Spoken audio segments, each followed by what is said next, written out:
Melissa turned, her footsteps almost too careful as she moved toward the stairs.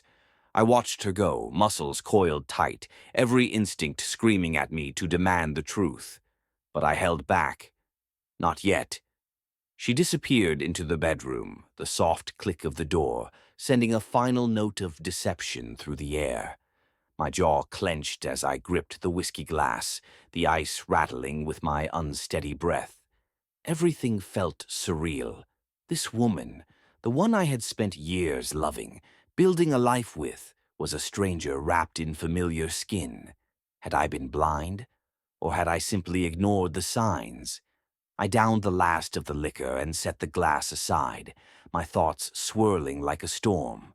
The image of her stepping out of that car, lips swollen, hair tousled, kept replaying in my head. A ghost of another man's hands still lingered on her. A sickness settled deep in my gut. I stood, pacing the length of the living room, fists clenching and unclenching. Confrontation now would be useless.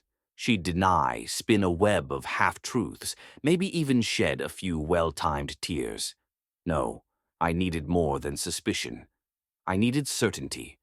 I grabbed my phone, opening our shared cell account. The recent call log revealed an unfamiliar number, one that appeared more times than I cared to count.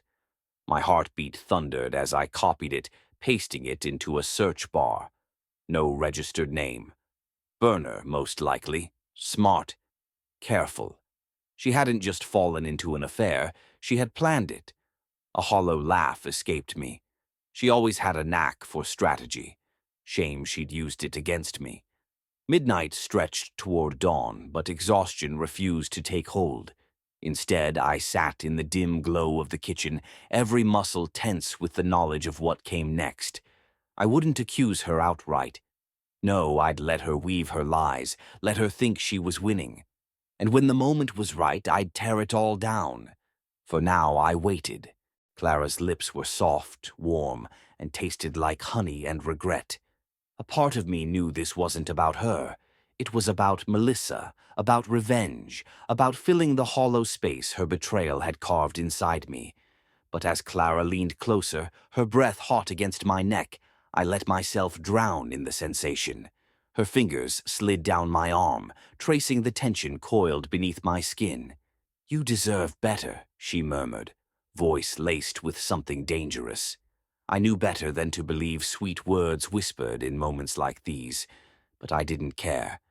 My hands found her waist, pulling her against me, reveling in the way she melted into my touch. If Melissa could take what wasn't hers to have, so could I. Clara's apartment smelled of vanilla and something distinctly her. Unlike home, where every scent now reeked of deception, this place offered an escape. She led me inside, locking the door behind us, eyes dark with unspoken promises. "This is wrong," she whispered, but her fingers tangled in my shirt, pulling me toward her. "Then tell me to stop." She didn't. The air between us thickened, charged with an urgency neither of us wanted to resist. Clothes fell to the floor in careless abandon, skin met skin, and for the first time in weeks, I wasn't thinking about Melissa. I wasn't thinking about the late nights, the unanswered calls, the lies dressed as love.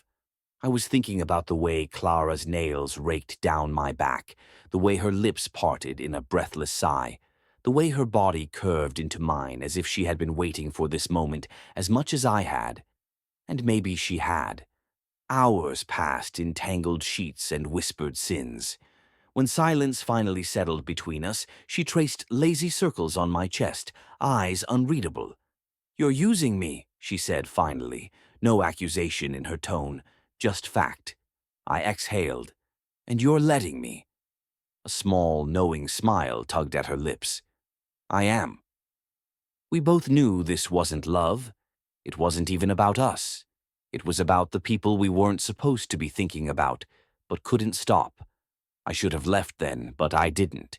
Instead, I let her pull me back under, drowning in a sea of vengeance disguised as desire. Days blurred into nights, a cycle of stolen moments and whispered sins. Each time I found myself tangled in Clara's sheets, the ache inside me dulled, replaced by something raw, something dangerous. Lust had become my weapon, my answer to the lies Melissa thought she kept hidden. Clara never asked for more than I was willing to give. She played her role well, lover, confidante, the escape I craved. But beneath the passion, something unspoken lingered, something that neither of us dared acknowledge. Melissa, oblivious, continued her deception. She smiled the same, touched me the same, kissed me like she wasn't giving her lips to someone else. It was a performance, one I watched with quiet amusement.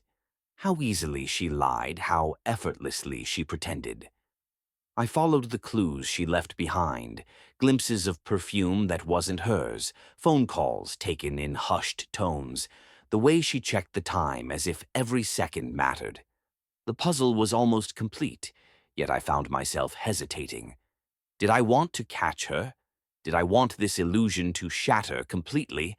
One evening, as Melissa slipped out for yet another late meeting, I found myself at Clara's door, the weight of my choices pressing against my chest. She opened it without question, eyes scanning my face as if searching for something deeper. "You're quiet," she noted, stepping aside to let me in. I sat on the edge of her bed, running a hand through my hair. "She's still lying," Clara exhaled, settling beside me. "And you're still here." Her words weren't cruel, just true. I hadn't left. I hadn't confronted Melissa. I hadn't done anything but sink further into this web of deceit. "Maybe I don't want the truth," I admitted. Clara traced a finger along my jaw, tilting my face toward hers. "Then why are you here?" I didn't answer. Instead, I kissed her, desperate to silence the thoughts clawing at my mind. She responded instantly, pulling me down with her, offering the comfort I wasn't sure I deserved. But even as we moved together, as I lost myself in her touch, a single thought lingered at the back of my mind. How much longer could we pretend none of this would come crashing down? The weight of secrets pressed against my chest as I drove home, rain slashing against the windshield in relentless sheets. My fingers tightened on the steering wheel, thoughts tangled in a web of choices I could no longer ignore. Melissa's lies, my own betrayal, Clara's quiet understanding. None of us were innocent. I pulled into the driveway, the house dark except for the dim glow of the kitchen light. Melissa was home early. A strange calm settled over me as I stepped inside, my footsteps echoing in the silence. The scent of coffee lingered in the air, masking something more bitter. Regret, perhaps. Then she walked in. She froze mid-step, eyes widening. "You didn't leave?" A familiar question, one I had asked her not so long ago. This time I smiled, a slow, knowing smile that sent a ripple of unease across her face. "No," I said, watching her carefully. "I didn't." Melissa's gaze flickered, searching for an escape, but none remained. She knew, and now so did I. I set my keys down, exhaling slowly. "How long?" Her lips parted, but no words came. The silence between us spoke louder than any confession. "I could ask why," I continued, my voice steady. "But I don't think I need to." Tears welled in her eyes, but I felt nothing. No anger, no sadness, just exhaustion. "I thought I could fix us," she whispered, her voice barely above a breath. I laughed, quiet, bitter. "By breaking us first." Her chin trembled. "It wasn't supposed to happen like this." I studied her carefully, memorizing every detail.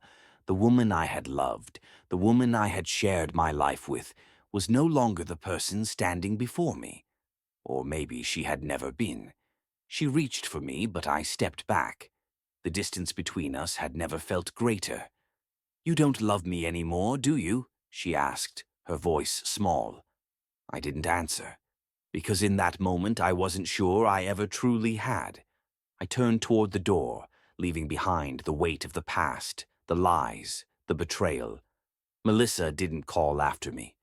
As I stepped outside, the rain washed away everything I had been holding on to. The guilt, the anger, the need for revenge. I pulled out my phone, staring at Clara's name. For the first time in a long time, I had a choice. Not between two women. Not between love and revenge, but between the past and the future. And I knew exactly which one I was walking toward.